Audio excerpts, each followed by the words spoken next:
Hi everyone, स्वागत है आप सभी का मेरे यूट्यूब चैनल ज्योति डुबे जीएस क्लासेस में। जैसा कि हम लोगों ने एनसीईआरटी सीरीज स्टार्ट किया हुआ है और ये चैप्टर नंबर 1 है, ठीक है। और ज्योग्राफी का चैप्टर है ये, सौरमंडल में पृथ्वी, ठीक है। चैनल पर नए हैं तो प्लीज़ चैनल को लाइक और शेयर कर दें, ठीक है। और चैनल को सब्सक्राइब कर दें, ठीक है। तो चलिए स्टार्ट करते हैं। हम लोग काम की बात है यहाँ से, ठीक। आप लगभग प्रतिदिन चंद्रमा को भी देखते हैं। यह अलग अलग समय पर अलग अलग आकार का मतलब स्थितियों में दिखाई पड़ता है, ठीक है। आप पूर्ण चंद्र को लगभग 1 महीने में एक बार देख सकते हैं। यह पूर्ण चंद्रमा वाली रात या पूर्णिमा होती है, ठीक है। ये तो आप सभी को पता होता है कि 1 महीने पूर्णिमा और अमावस्या आता है 1 महीने पे, ठीक है। पूर्णिमा है तो 1 महीने बाद पूर्णिमा आएगा और अमावस्या है तो नेक्स्ट 1 महीने बाद आता है। लेकिन अगर पूर्णिमा के बाद अमावस्या पूछा जाए तो उसका पीरियड रहता है 15 दिन, ठीक है। आप इस बात को ध्यान रखिएगा। 15 दिन बाद आप इसे नहीं देख सकते, ठीक है, क्योंकि अमावस्या की रात हो जाती है। यह नए चंद्रमा की रात्रि या अमावस्या होती है। ऐसी रात में अगर आसमान साफ है तो आप आसमान का अवलोकन अच्छी तरह से कर सकते हैं, ठीक है। नेक्स्ट देखते हैं। क्या आपको इस बात पर आश्चर्य नहीं होता कि हम दिन के समय चंद्रमा एवं इन छोटी चमकीली वस्तुओं को क्यों नहीं देख पाते हैं, ठीक है। ऐसा इसलिए होता है क्योंकि सूर्य के अत्यधिक तेज प्रकाश के कारण रात के समय चमकने वाले वस्तुओं को हम दिन में नहीं देख पाते, ठीक है। ये इसलिए होता है, जैसे पहले आगे पढ़ लेते हैं, जैसे आपको ज़्यादा समझ आएगा। सूर्य, चंद्रमा तथा वे सभी वस्तुएं, ठीक है। सूर्य हो, चंद्रमा हो या फिर ग्रह जितने सारे हैं, है ना, वो सभी खगोलीय पिंड कहलाते हैं। आपको ये ध्यान में रखना होगा कि खगोलीय पिंड क्या होता है। तो खगोलीय पिंड आसमान में जितने सारे चीज़ होते हैं, जैसे तारा हो गया, ग्रह हो गया, उपग्रह हो गया, मतलब जितने भी सारे, वो उनको हम खगोलीय पिंड के नाम से जानते हैं। आपको ये ध्यान रखना होगा, ठीक है। कुछ खगोलीय पिंड बड़े आकार वाले तथा गर्म होते हैं, ठीक है। कुछ गर्म होते हैं और बहुत बड़े आकार के होते हैं, ठीक। ये गैसों से बने होते हैं। इनके पास अपने ऊष्मा तथा प्रकाश होता है, ठीक। जो गैस के बने होते हैं और जो तारा होते हैं उनके पास अपनी ऊष्मा और प्रकाश होता है, जिसे वे बहुत बड़ी मात्रा में उत्सर्जित करते हैं। जैसे कि सूर्य, आप देख सकते हैं ये बहुत बड़ा तारा है जो हमको बहुत बड़ी मात्रा में क्या करता है, ऊष्मा को उत्सर्जित करता है। इन खगोलीय पिंडों को तारा कहते हैं। सूर्य भी एक तारा है, ठीक है। सूर्य क्या है, एक तारा है, ठीक है। चलिए आगे बढ़ते हैं नेक्स्ट पेज पे। आपको कहाँ से पढ़ना है, यहाँ से पढ़ना है। ये सब कुछ उतना ज़्यादा है नहीं, ठीक। अगर आप देखना चाहें तो देख सकते हैं। रात के समय चमकते हुए अनगिनत तारे सूर्य के समान ही है, लेकिन हमसे बहुत अधिक दूर होने के कारण हम लोग उनकी ऊष्मा या प्रकाश को महसूस नहीं कर पाते। जो तारे हैं, ठीक, बड़े बड़े, वो सूर्य से भी बड़े हैं, लेकिन वो इतने दूर हैं, ठीक। सूर्य भी दूर है वैसे, लेकिन 15 करोड़ मतलब माना जाता है कि उसकी लंबाई है, मतलब दूरी है पृथ्वी से। लेकिन इससे भी बड़े बड़े हैं तारे और बहुत दूर है, इसलिए हमको दिखाई नहीं पड़ते तथा वे अत्यंत छोटे दिखाई पड़ते हैं। जैसे कि आप देख सकते हैं, इसमें अत्यधिक ऊंचाई पर उड़ रहा जहाज कितना छोटा दिखाई देता है। ये एग्जाम्पल देके हमको बताया है, ठीक है। ये आप देख सकते हैं ध्रुव तारा, ठीक। और ये संकेतक तारे हैं। और जो सप्तऋषि होता है ना, आप लोग पढ़े होंगे सप्तऋषि, उसी के मतलब यहाँ पे ध्रुव तारा का पता लगाया जाता था और ध्रुव तारा से हम दिशा निर्देशित करते थे। हम आगे इसमें देख सकते हैं। रात्रि में आसमान की ओर देखते समय आप तारों के विभिन्न समूह द्वारा बनाई गई विविध आकृतियों को देख सकते हैं। ये नक्षत्र मंडल कहलाते हैं। अर्शा मेजर या बिग बियर इसी प्रकार का एक नक्षत्र मंडल है। बहुत आसानी से पहचान में आने वाला नक्षत्र मंडल सप्तऋषि, सात मतलब 7 ऋषि संत, यह तारों का समूह है, जो कि नक्षत्र मंडल अर्शा मेजर का भाग है, ठीक है। अपने आस पड़ोस या बड़े व्यक्तियों से कहिए कि वह आपको आसमान में और अधिक तारों, ग्रहों का नक्षत्र मंडलों को दिखाए। जैसा कि हम लोग बचपन से ही ध्रुव तारे को तो देखते ही आए हैं, ठीक। पता नहीं आप लोगों ने देखा होगा कि नहीं, लेकिन हम लोग की दादी दिखाती थी, ठीक, कि देखो ध्रुव तारा है जो बहुत अधिक चमकता है, रात में उत्तर दिशा में होता है, ठीक। इससे हम लोग दिशा का पता लगाते थे। लोग रात्रि में दिशा का निर्धारण तारों की सहायता से करते थे। उत्तरी तारा उत्तर दिशा को बताता है, इसे ध्रुव तारा भी कहा जाता है। यह आसमान में हमेशा एक ही स्थान पर रहता है। हम सप्तऋषि की सहायता से ध्रुव तारे की स्थिति को जान सकते हैं। चित्र में आप देखेंगे कि सप्तऋषि मंडल के संकेतक तारों को आपस में मिलाते हुए एक काल्पनिक रेखा खींची गई एवं उसे आगे की ओर बढ़ाया जाए तो यह ध्रुव तारे की ओर इंगित करता है। जैसे कि मैंने आप लोगों को पहले ही बताया था, ये सप्तऋषि है, ठीक, 7 है, 1 2 3 4 5 6 7, वैसे मिलाया जाए तो ध्रुव तारा की स्थिति का पता लग जाता था। खैर आप लोग पता नहीं देख पाएंगे नहीं, लेकिन पहले के लोग बहुत जल्दी इसको जान जाते थे। कुछ खगोलीय पिंड में अपना प्रकाश एवं ऊष्मा नहीं होते, वे तारों के प्रकाश से प्रकाशित होते हैं। ऐसे पिंड ग्रह कहलाते हैं। ग्रह अंग्रेजी में प्लेनेट कहते हैं। ग्रीक भाषा के प्लेनेटाई शब्द से बना है, ठीक, जिसका अर्थ है परिभ्रमक, अर्थात चारों ओर घूमने वाला। पृथ्वी जिस पर हम रहते हैं यह एक ग्रह है, ठीक है। आप सभी को पता ही है कि पृथ्वी एक ग्रह है। यह अपना संपूर्ण प्रकाश एवं ऊष्मा सूर्य से प्राप्त करती है, जो पृथ्वी के सबसे नज़दीक का तारा है।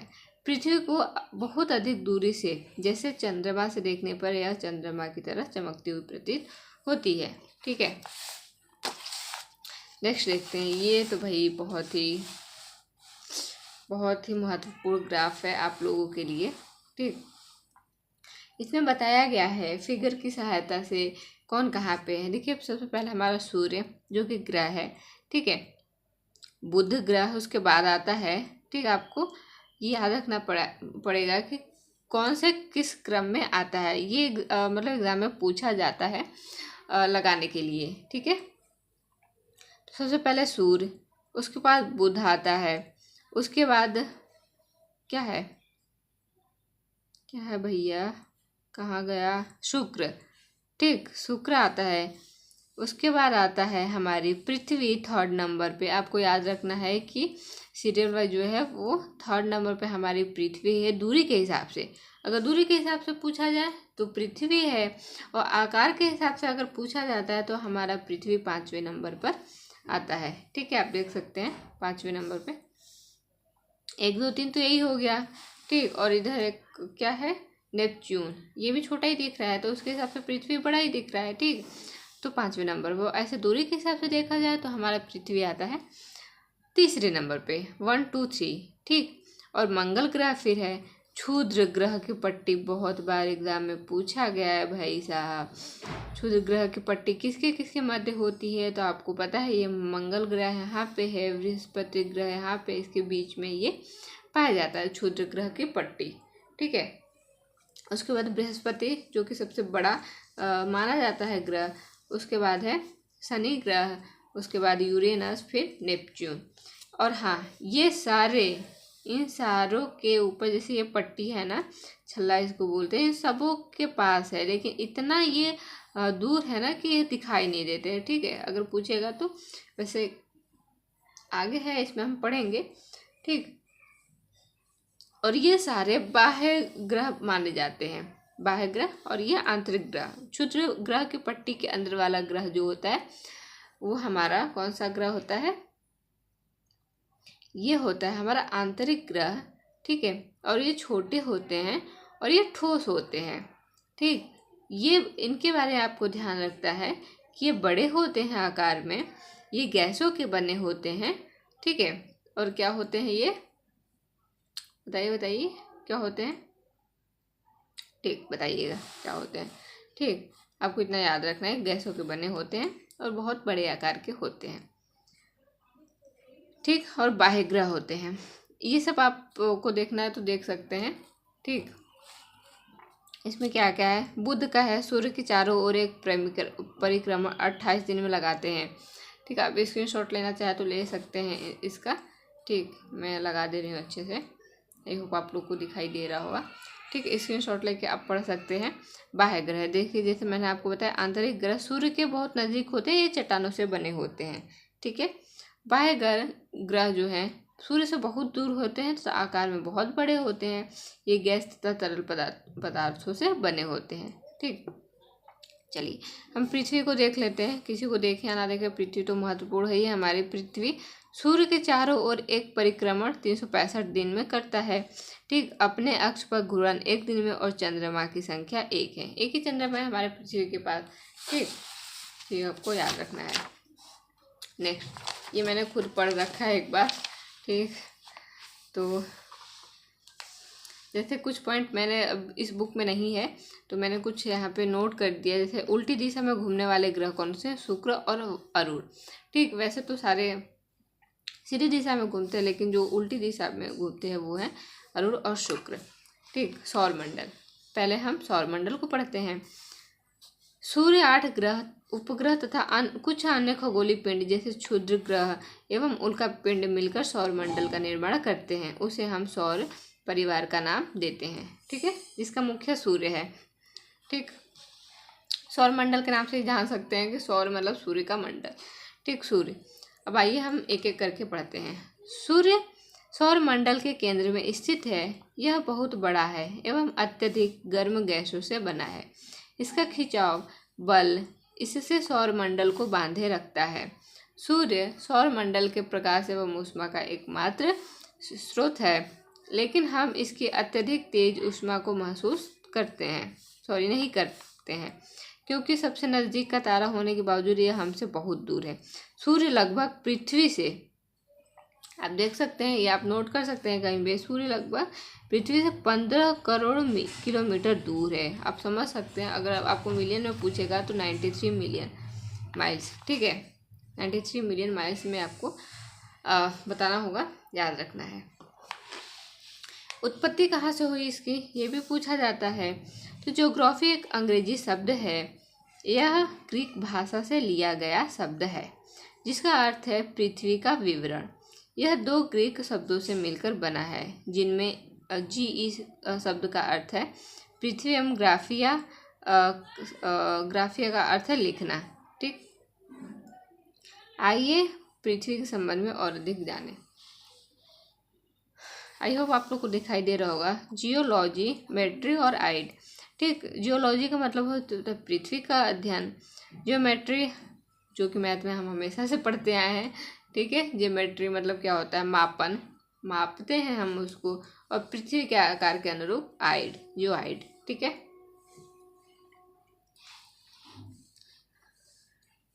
रात में आसमान को देखकर मनुष्य हमेशा से मोहित हुआ है। खगोलीय पिंडों एवं उनकी गति के संबंध में अध्ययन करने वालों को खगोल शास्त्री कहते हैं। आर्यभट्ट प्राचीन भारत के प्रसिद्ध खगोल शास्त्री थे। उन्होंने कहा था कि सभी ग्रह तथा चंद्रमा परावर्तित सूर्य प्रकाश के कारण चमकते हैं। आज विश्व के सभी भागों में खगोलविद ब्रह्मांड के रहस्यों को खोजने में लगे हुए हैं। ठीक, जैसा कि उन्होंने कहा था कि बाकी ग्रह सूर्य के प्रकाश से ही चमकते हैं, उनकी खुद की ऊष्मा नहीं होती है। ठीक, जो कि सही बात है। सूर्य से उनकी दूरी के अनुसार अंग्रेजी में ग्रहों को अगर नाम याद करना तो ये आप याद कर सकते हैं। ठीक है, आगे बढ़ते हुए चलते हैं। सौरमंडल के सभी 8 ग्रह एक निश्चित पथ पर सूर्य का चक्कर लगाते हैं। ये रास्ते दीर्घवृत्ताकार में फैले हुए हैं। दीर्घवृत्ताकार, ठीक है, ऐसे ऐसे ऐसे, ठीक है, ऐसे नहीं कि गोलाई में फैले हुए, ये कक्षा कहलाते हैं। बुध सूर्य के सबसे नज़दीक है। अपनी कक्षा में सूर्य के चारों ओर एक चक्कर लगाने में इसे केवल 88 दिन लगते हैं। ठीक, क्योंकि बुध जो है सबसे नज़दीक ग्रह है सूर्य का। ठीक, इससे उसको कम टाइम लगता है। सूर्य को पृथ्वी का जुड़वा ग्रह माना जाता है।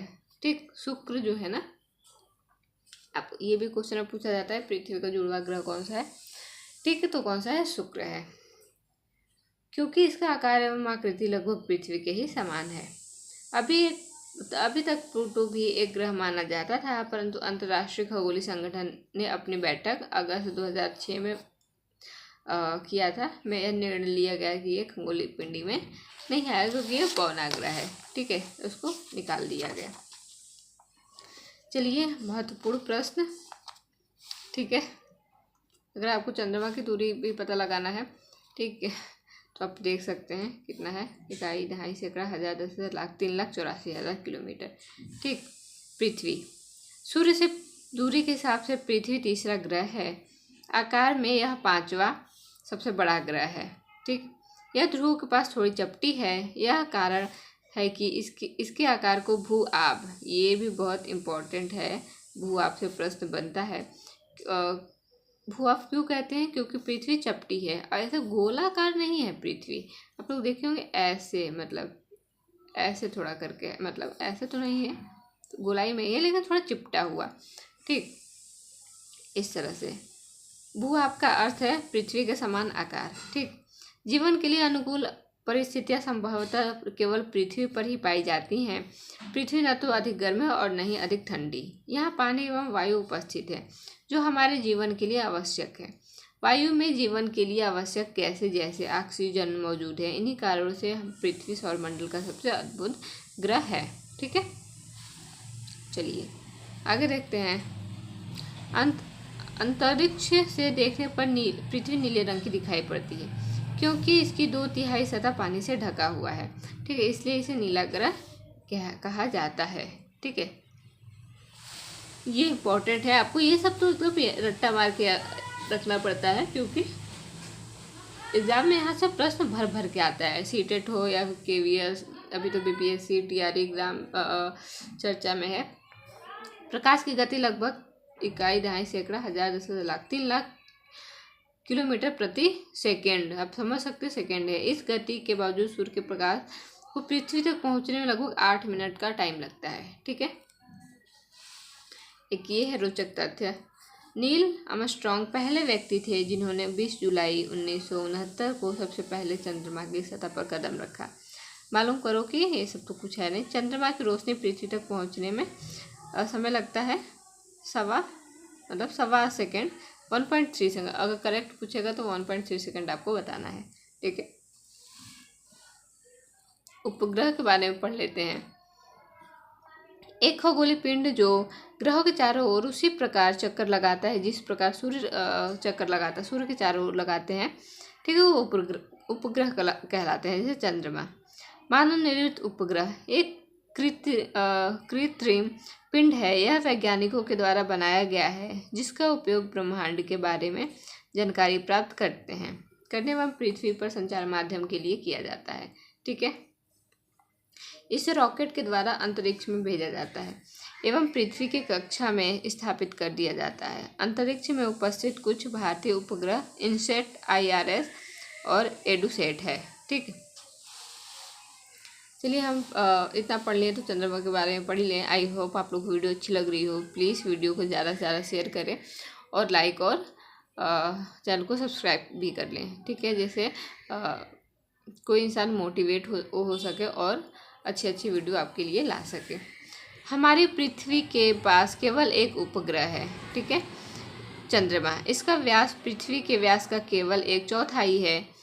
यह इतना बड़ा इसलिए प्रतीत होता है क्योंकि यह हमारे ग्रह से अन्य खगोलीय पिंडों की अपेक्षा नज़दीक है। ठीक है, यह हमसे लगभग इकाई, दहाई, सैकड़ा, हज़ार, 10,000, लाख, 3,84,000 किलोमीटर दूर है। अब आप पृथ्वी से सूर्य एवं चंद्रमा की दूरियों की तुलना कर सकते हैं। ठीक है, चलिए अब ज़्यादा नहीं है, बस एक और बस इतना है। ठीक है, तो आप बने रहिए वीडियो के लास्ट तक, जल्दी ही ख़त्म हो जाएगा। ठीक, चंद्रमा पृथ्वी का एक चक्कर लगभग 27 दिन में पूरा करता है। ठीक है, लगभग इतने ही समय में यह अपने अक्ष पर एक चक्कर भी पूरा करता है। इसके परिणाम स्वरूप पृथ्वी से हमें चंद्रमा का केवल एक ही भाग दिखाई पड़ता है। ठीक, चंद्रमा की परिस्थितियां जीवन के लिए अनुकूल नहीं हैं।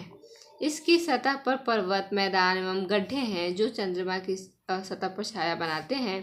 पूर्णिमा के दिन चंद्रमा पर इनकी छाया को देखा जा सकता है। ठीक है, जब पूर्णिमा का दिन होता है ना, तब आप देखे होंगे चंद्रमा अजीब सा दाग धब्बों वाला और ऐसे ऐसे मतलब वो परछाई दिखती है हम लोग को। ठीक। क्षुद्र ग्रह क्या होते हैं? तारों, ग्रहों एवं उपग्रहों के अतिरिक्त असंख्य छोटे पिंड भी सूर्य के चारों ओर चक्कर लगाते हैं। ऐसा नहीं है कि बस ग्रह चक्कर लगाएंगे और ये सब भी है तो ये सब भी तो लगाएंगे ही। इन पिंडों को क्षुद्र ग्रह कहते हैं। यह मंगल एवं बृहस्पति के कक्षाओं के बीच पाए जाते हैं, जैसा कि हम लोगों ने पहले ही पढ़ा था। वैज्ञानिकों के अनुसार क्षुद्र ग्रह का ही एक भाग है जो कि बहुत वर्ष पहले विस्फोट के बाद ग्रह से टूटकर अलग हो गए थे। ठीक। सबसे बड़ा अगर पूछ